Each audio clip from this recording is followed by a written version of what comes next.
तो सवाल, क्या पाकिस्तान में फिर जनरल अयूब खान वाला इतिहास दोहराया जाएगा? क्या पाकिस्तान में तख्ता पलट की कहानी फिर लिखी जा रही है? ये सवाल इसलिए क्योंकि ऑपरेशन सिंदूर के दौरान भारत के हाथों धुलाई के बाद पाकिस्तान के सेना प्रमुख आसिम मुनीर को बड़ा इनाम दिया गया है।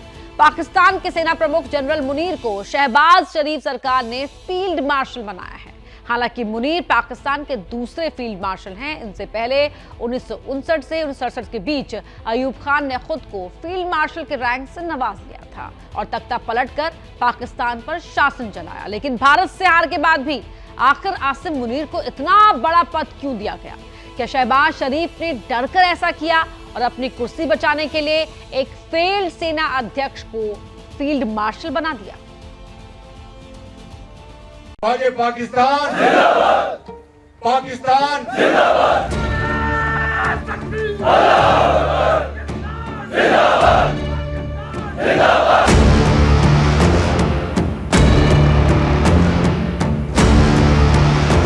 9 और 10 की दरमियानी रात में तकरीबन 2:30 बजे जनरल सैयद आसिम मुनीर ने मुझे सिक्योर फोन पे मुझे बताया, हिंदुस्तान ने अपने बैलिस्टिक मिसाइल अभी लॉन्च किए हैं। एक नूर खान एयरपोर्ट पे गिरा है और कुछ और दूसरे इलाकों में गिरे हैं।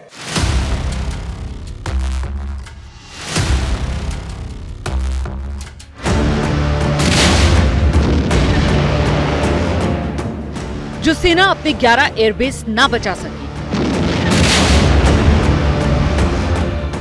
जिस आर्मी के 40 से ज्यादा जवान मार दिए गए,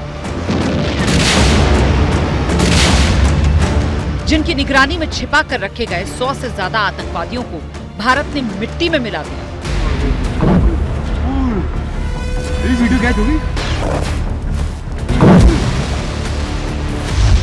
और जिस सेना की हर मिसाइल को भारत ने हवा में उड़ा दिया, उस फौज के नाकाम प्रमुख को पाकिस्तान सरकार ने इतना बड़ा इनाम क्यों दिया?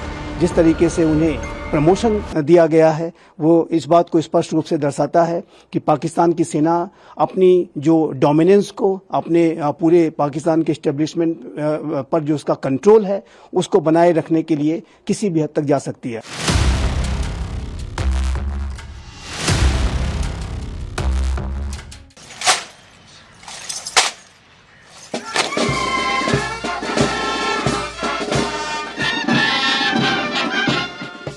फील्ड मार्शल बनने के बाद मुनीर की ये पहली तस्वीर है। पाकिस्तानी सेना के जवानों ने गार्ड ऑफ ऑनर दिया और मुनीर ने उन जवानों को श्रद्धांजलि दी जिन्हें भारत ने ऑपरेशन सिंदूर के दौरान मार गिराया था। ये अभी एक दूसरा ब्लास्ट भी हुआ है हमारी ये नूर खान एयर बेस पे और बहुत तेजी से ये एक और अटैक हुआ और ये आप लोग देख सकते हैं कि कितना ये काफी ज्यादा हुआ है। एक जिंदा राष्ट्र की पहचान होती है वो अपने शासकों से सवाल कर सके।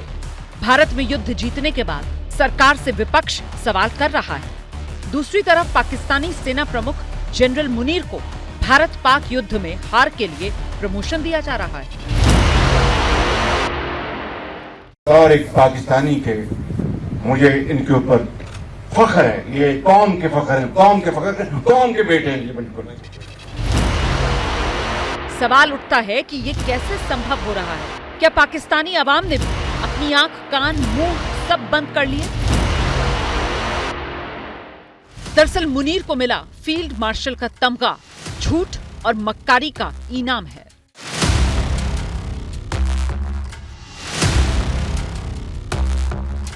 पाकिस्तान की सियासत और सेना की बनावट ही ऐसी है जो भारत के खिलाफ बोले, आतंकवाद को बढ़ावा दे और झूठा नैरेटिव गढ़कर जंग जीतने का प्रोपेगेंडा फैलाए और जो कट्टर इस्लाम को मानने वाला हो उसको वहां सम्मान मिले।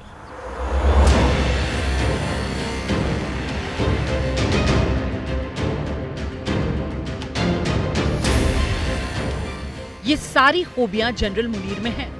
फील्ड मार्शल मुनीर की जिंदगी के पन्ने पलटेंगे तो आपको साफ साफ दिखेगा कि इसे फील्ड मार्शल बनाने के पीछे वजह क्या रही होगी।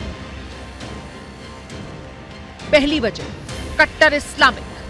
युद्ध के दौरान बंकर में छिपकर रहने वाला मुनीर खुद को कट्टर मुसलमान मानता है और बाकी धर्मों के लोगों के खिलाफ मन में नफरत रखता है। पहलगाम हमले से पहले मुनीर ने जो बयान दिया था उसमें उसकी कट्टर इस्लामिक सोच सामने आई थी। आज तक इंसानियत की तारीख में सिर्फ 2 रियासतें हैं जो कलमे की बुनियाद पर बनी हैं। पहली जो थी उसका नाम है रियासत तैयबा, क्योंकि तैयबा जो है वो नबी करीम सल्लल्लाहु अलैहि वसल्लम ने उसको नाम दिया था, और जबकि कुरान में उसका नाम है यसरब, या अहले यसरिबा ला मुकाम लकुम फरजिउ, ये कुरान में नाम है उसका, जो आज जिसको मदीना अल मुनव्वरा कहा जाता है। और दूसरी रियासत जो है वो उसके 1300 साल के बाद अल्लाह ताला ने ये आपकी बनाई है कलमे की बुनियाद के ऊपर। इसी बयान में मुनीर ने कश्मीर को गले की नस बताया था। मुनीर के बयान के बाद ही पहलगाम में आतंकियों ने धर्म पूछ पूछ कर हिंदुओं को चुन चुन कर मारा। एक इंसान है, उसने उसको गोली मार दी यहाँ पे। उसने बोला कि ये शायद मुस्लिम नहीं है, उसने उसको गोली मार दी। उसने बोला कि ये शायद मुस्लिम नहीं है, उसने उसको गोली मार दी।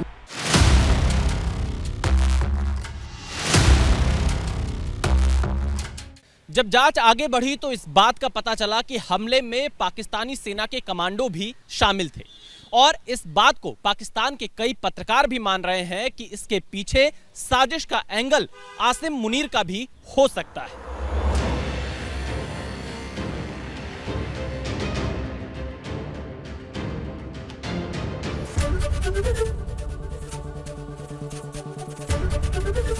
एबीपी गंगा, खबर आपकी, जुबान आपकी।